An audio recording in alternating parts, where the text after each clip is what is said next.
आज का हमारा टॉपिक है शीत युद्ध अर्थात कोल्ड वार के क्या क्या कारण थे, क्या वजह था कि कोल्ड वार जो है शुरू हुआ, और कोल्ड वार क्या था, किसे हम शीत युद्ध कहते हैं, किसे हम कोल्ड वार कहते हैं, और इसे हम शीत युद्ध या कोल्ड वार ही क्यों कहते हैं। ये सभी बातों का आंसर हम देखेंगे। और ये बीए थर्ड ईयर के थर्ड पेपर पॉलिटिकल साइंस अर्थात राजनीति विज्ञान के सिलेबस का पार्ट है और वेरी इंपॉर्टेंट टॉपिक है। अन्य कई कॉम्पिटिशन में भी ये टॉपिक आता है, तो सभी के लिए समान रूप से इम्पॉर्टेंट है। शुरू करते हैं।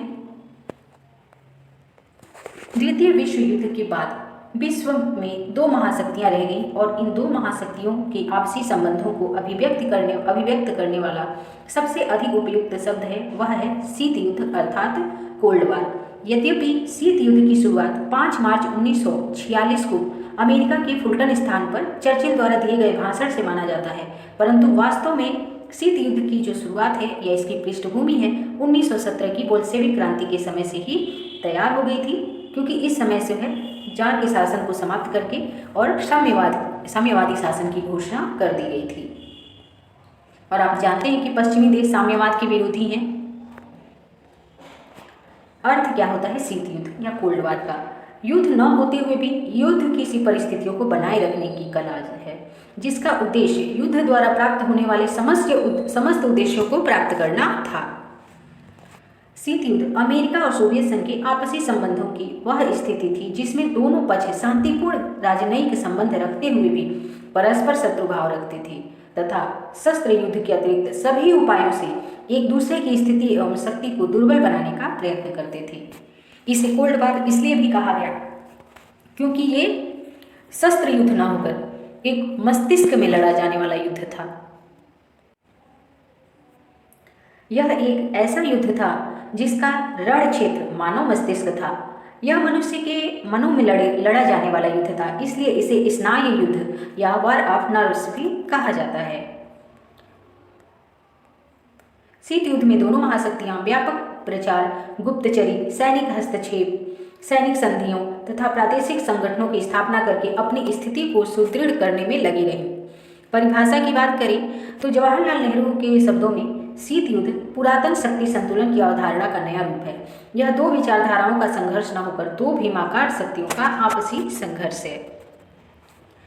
KPS मेनन के अनुसार शीत युद्ध जैसा कि विश्व ने अनुभव किया दो विचारधाराओं, दो पद्धतियों, दो गुटों, दो राज्यों, और जब वह अपनी पराकाष्ठा पर था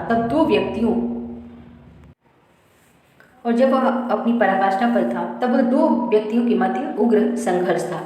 वे दो विचारधाराएं कौन सी थी? पूंजीवाद और साम्यवाद। दो पद्धतियां थी, संसदीय लोकतंत्र और जनवादी जनतंत्र, बुर्जुआ जनतंत्र और सर्वहारा वर्ग की तानाशाही। दो गुट थे, नाटो और वार्सा पैक्ट। दो राज्य थे, यहाँ राज्य से तात्पर्य राष्ट्र से है, संयुक्त राज्य अमेरिका और सोवियत संघ अर्थात रूस। दो व्यक्ति थे, जोसेफ स्टालिन और जॉन फास्टर डगलस।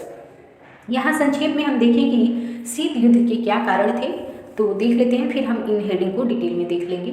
तो सामान्य कारणों की बात करें तो सामान्य कारण थे विचारधाराओं का टकराव, रूस साम्यवादी था और अमेरिका जो है पूंजीवादी। विजित देशों पर प्रभुत्व की इच्छा, 1939 से 45 तक जो है सेकेंड वर्ल्ड वार चला था, द्वितीय विश्व युद्ध। अब उसके बाद ये जो विजयी देश थे, तो जो विजित प्रदेश हैं उन पर जो है प्रभुत्व की इच्छा थी। राष्ट्रीय हितों का अंतर, राष्ट्रीय हित अलग अलग थे दोनों ही देशों के, और दोनों अपने राष्ट्रीय हितों को प्राप्त करना चाहते थे। एक दूसरे के विरुद्ध प्रचार अभियान, शक्ति संघर्ष की राजनीति, ये तो सामान्य कारण थे।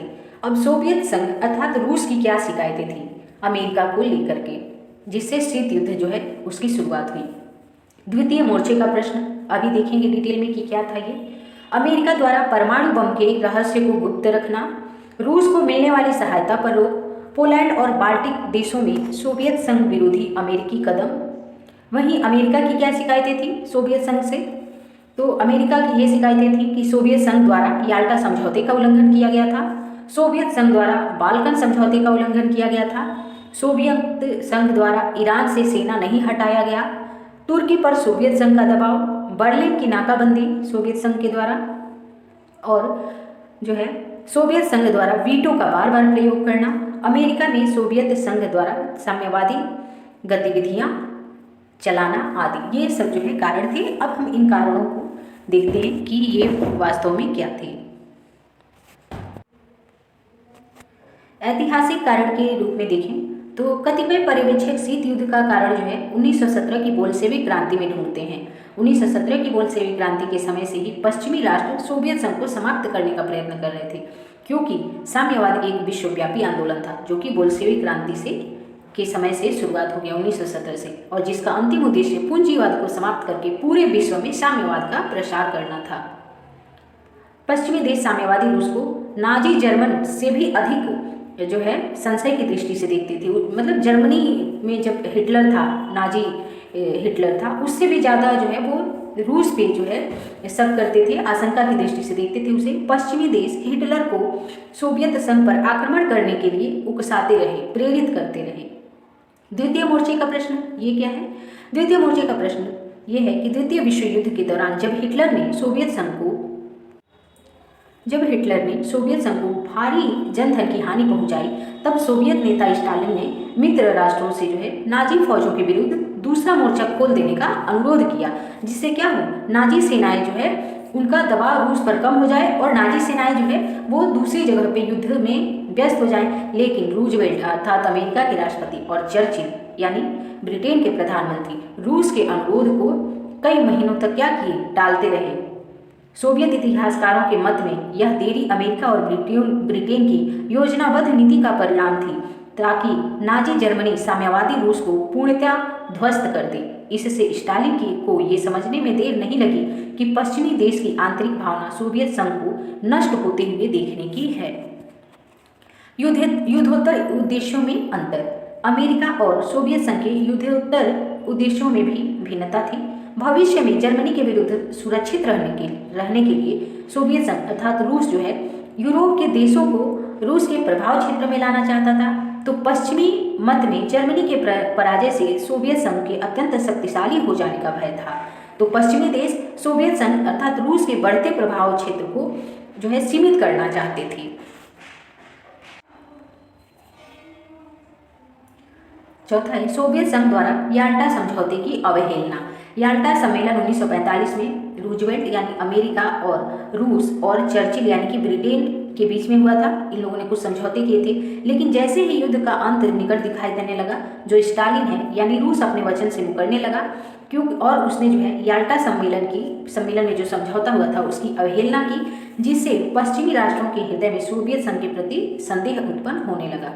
और रूस इसलिए भी थोड़ी मनमानी करने लगा, या इससे जो भी कहिए वो अपने समझौतों का उल्लंघन करने लगा, क्योंकि इस समय रूस की स्थिति अच्छी थी और ब्रिटेन काफ़ी कमज़ोर हो चुका था, और लेकिन अमेरिका इतना कमज़ोर नहीं हुआ था अभी। अगला देखते हैं सोवियत संघ द्वारा बाल्कन समझौतों का अतिक्रमण। जो बाल्कन क्षेत्र हैं, तो सोवियत संघ ने अक्टूबर 1944 में चर्चिल यानी ब्रिटेन के पूर्वी यूरोप के विभाजन के सुझाव को स्वीकार कर लिया था। इसके अंतर्गत सोवियत संघ यानी रूस का बल्गारिया और रोमानिया पे जो है अधिकार था, और यही स्थिति यूनान में ब्रिटेन की थी, अर्थात ब्रिटेन का यूनान पे अधिकार माना गया और रूस का बल्गारिया और रोमानिया पर।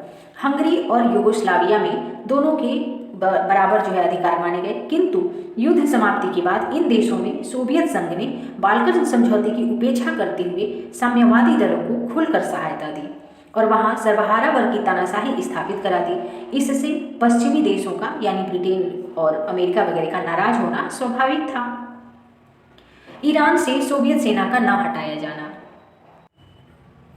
द्वितीय विश्व युद्ध के दौरान सोवियत सेना ने ब्रिटेन की सहमति से उत्तरी ईरान पर अधिकार कर लिया था। यद्यपि युद्ध समाप्ति के बाद आंग्ल अमेरिका सेना तो दक्षिण ईरान से हटा ली गई, किंतु सोवियत संघ ने अपनी सेनाएं हटाने से इनकार कर दिया। संयुक्त राष्ट्र संघ के दबाव के फलस्वरूप भी सोवियत संघ ने अपनी सेनाएं वहां से हटाई। इससे क्या हुआ, पश्चिमी देश जो है सोवियत संघ अर्थात रूस से नाराज हो गए। यूनान में सोवियत संघ का हस्तक्षेप। 1944 के बाल्कन समझौते द्वारा यूनान ब्रिटेन के अधिकार क्षेत्र में स्वीकार कर लिया गया था। द्वितीय महायुद्ध में ब्रिटेन की स्थिति बहुत कमजोर हो गई थी, जिससे ब्रिटेन ने यूनान में अपनी सैनिक अड्डे समाप्त करने की घोषणा कर दी। यूनान के शक्ति शून्य प्रदेशों को भरने के लिए पड़ोसी साम्यवादी देशों अल्बानिया, युगोस्लाविया, बल्गारिया द्वारा सोवियत संघ की प्रेरणा से, यानी सोवियत संघ क्या कर रहा है, इनको समर्थन दे रहा है, कम्युनिस्ट छापा मारों को परंपरागत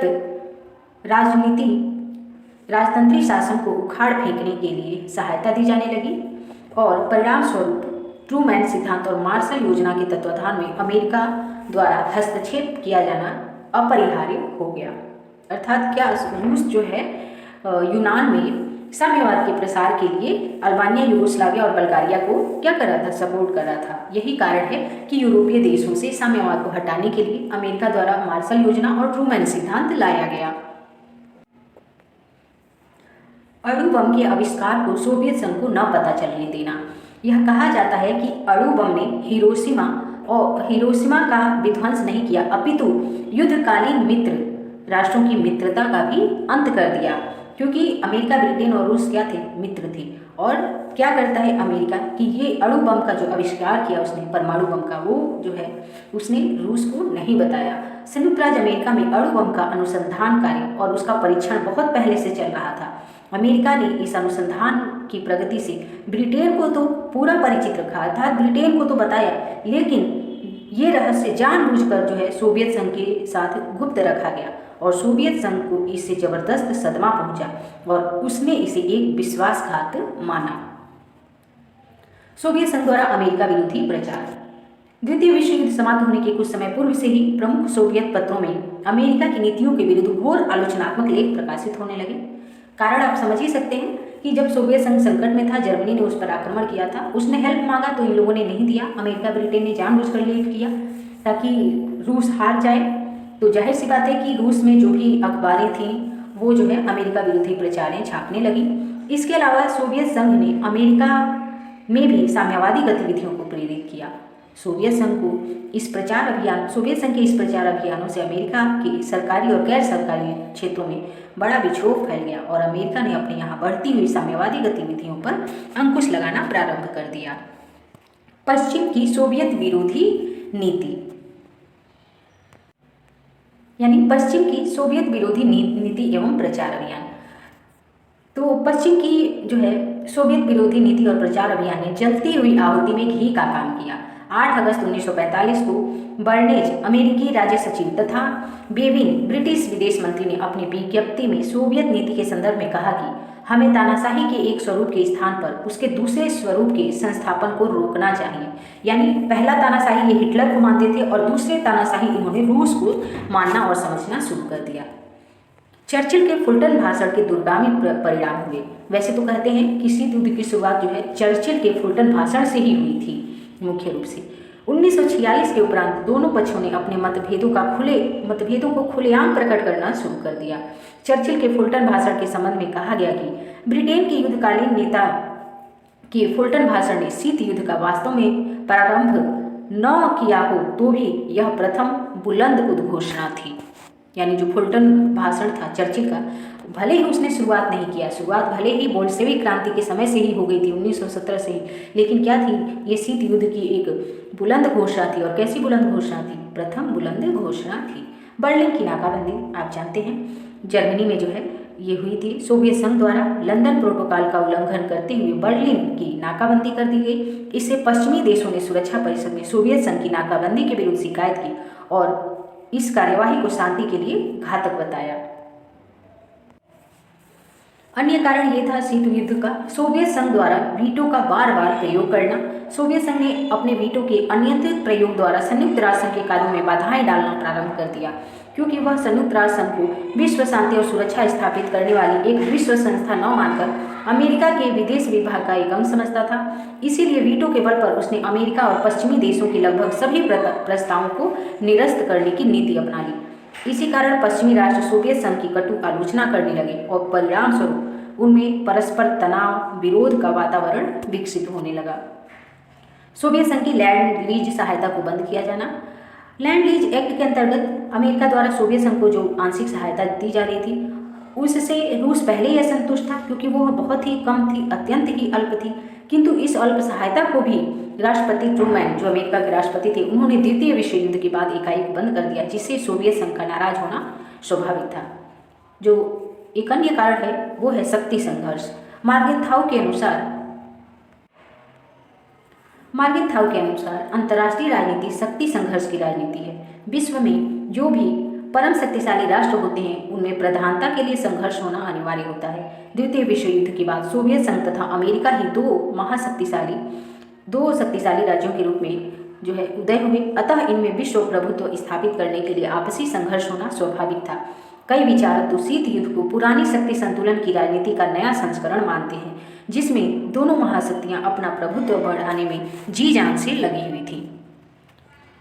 हित संघर्ष। शीत युद्ध वस्तुतः राष्ट्रीय हितों का संघर्ष था। द्वितीय विश्व युद्ध के उपरांत अनेक मुद्दों पर सोवियत संघ और अमेरिका के स्वार्थ आपस में टकराते थे। ये विवादास्पद मुद्दे थे। जर्मनी का प्रश्न, बर्लिन का प्रश्न, पूर्वी यूरोप में साम्यवादी शासन की स्थापना करना आदि जो है शीत युद्ध के कारण थे। इसके बाद जो हम टॉपिक देखेंगे वो है शीत युद्ध के प्रमुख चरण। तो इसके लिए हम नेक्स्ट वीडियो देखेंगे। शीत युद्ध को 6 चरणों में बांट के पढ़ा जाता है, ठीक है, जिसमें से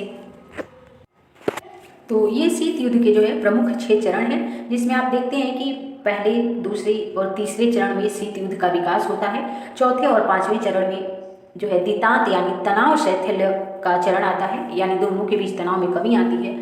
और छठे चरण में नौ शीत युद्ध आता है, जिसको द्वितीय शीत युद्ध या नौ शीत युद्ध कहते हैं। और यहाँ से शीत युद्ध अपनी चरम पे पहुँचता है, और जब कोई चीज़ चरम पे पहुँचती है तभी उसकी समाप्ति भी निकट रहती है। और इसी के बाद जो है 1991 में USSR यानी रसिया के विघटन के साथ ही शीत युद्ध का समाप्ति हो जाता है। तो हम अपने दूसरे वीडियो में पढ़ेंगे शीत युद्ध के जो है चरण। तो अभी के लिए इतना ही। धन्यवाद।